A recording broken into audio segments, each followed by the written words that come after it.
உடலில் ஆக்சிஜன் எடுத்து செல்லக்கூடிய இரத்த சிவப்பணுக்கள் வந்து குறைவாக இருந்துச்சுன்னா உங்களுக்கு இரத்த சோகை ஏற்பட்டிருக்குன்னு அர்த்தம். உங்களுக்கு இரத்த சோகை ஏற்பட்டால் ரொம்ப டயர்ட்னஸாக இருப்பீங்க, தலை சுற்றல் ஏற்படலாம், ரொம்ப ஜில்னஸாக இருக்கும், உங்களுக்கு மூச்சு திணறல் கூட ஏற்படுத்தும். பொதுவாகவே நிறைய பேர்த்துக்கு வந்து கன்சீவாக இருக்கும்போது இரத்த சோகை ஏற்படும். இது நீங்கள் உணவு மூலமாக கூட சரி பண்ணிக்கலாம். இந்த இரத்த சோகை எதனால் ஏற்படுதுன்னா இரும்பு சத்து குறைபாடு இருந்துச்சுன்னா இந்த இது வரும். அது மாதிரிக்கு ஃபோலிக் அமிலம் குறைபாட்டாலும் இந்த இரத்த சோகை ஏற்படும். விட்டமின் B12 குறைபாட்டினாலும் இரத்த சோகை ஏற்படும். நீங்கள் கன்சீவாக இருக்கும்போது உங்கள் உடலில் ரத்தத்தினோட அளவு வந்து 20%லேருந்து 30% அதிகரிக்கணும். உங்கள் உடலுக்கு அதிக இரும்பு சத்து தேவைப்படும். ட்வின் பேபி இருக்கும்போது இரத்த சோகை ஏற்பட்டால் டேஞ்சரஸாக இருக்கும். போதுமான இரும்பு சத்து எடுக்காமல் இருந்தாலும் பிரச்சனை தான். அது மாதிரிக்கு ஒரு குழந்தை பிறந்த பின்னாடி திடீர்னு கன்சீவ் ஆகிறவங்களுக்கும் இரத்த சோகை ஏற்படும்.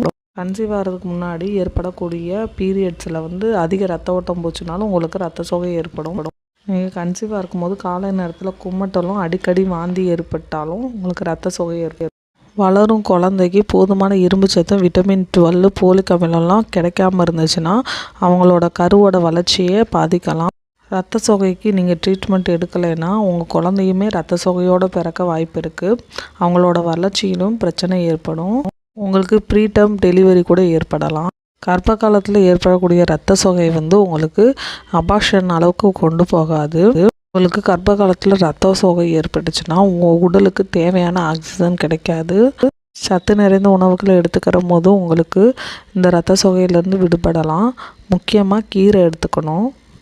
பீன்ஸு, பீனட்ஸ், ஆட்டுக்கறியிலே சுவரொட்டின்னு சொல்லுவாங்க, அதை சாப்பிட்டிங்கன்னா ரத்தம் ஊறும். அது மாதிரிக்கு மீன் சாப்பிடுங்க, முட்டை சாப்பிடுங்க, பேரிச்சம்பழம், அது மாதிரிக்கு ட்ரை ஃப்ரூட்ஸ் எல்லாம் சாப்பிடுங்க. இதெல்லாம் சாப்பிடும் போது உங்களுக்கு இரும்பு சத்தும் ஃபோலிக் அமிலமும் நல்லாவே கிடைக்கும். சப்ளிமெண்ட்ஸ் எடுத்துக்கணும். டாக்டர்கிட்ட கன்சல்ட் பண்ணிவிட்டு இரும்பு சத்து மாத்திரையும் ஃபோலிக் மாத்திரையும் எடுத்துக்கிறது ரொம்ப நல்லது. உங்கள் குழந்தையோட வளர்ச்சிக்கு போதுமான ஊட்டச்சத்து அறிவும். அது மாதிரிக்கு நைட்டு நல்லா தூங்கி ஓய்வெடுக்கணும். 7லேருந்து 8 மணி நேரம் தூங்குறது தான் ரொம்ப முக்கியம். பகலில் ஓய்வெடுப்பதும் ரொம்ப முக்கியம்தான். நீங்கள் கன்சீவாக இருக்கும்போது ரத்தத்தின் அளவு கரெக்டாக இருக்கான்னு அப்பப்போ செக் பண்ணிக்கிட்டே வரணும். கீரையில் என்ன சாப்பிடணும்னா முருங்கைக்கீரையும் பசலைக்கீரையும் சாப்பிடும்போது அதில் இரும்பு சத்து நிறையா இருக்குது. பழங்களில் வந்து பேரிச்சம்பழம், அத்திப்பழம், மாதுளம்பழம், ஆப்பிள், திராட்சை, ஆரஞ்சு, எலுமிச்சையெல்லாம் எடுத்துக்கணும்.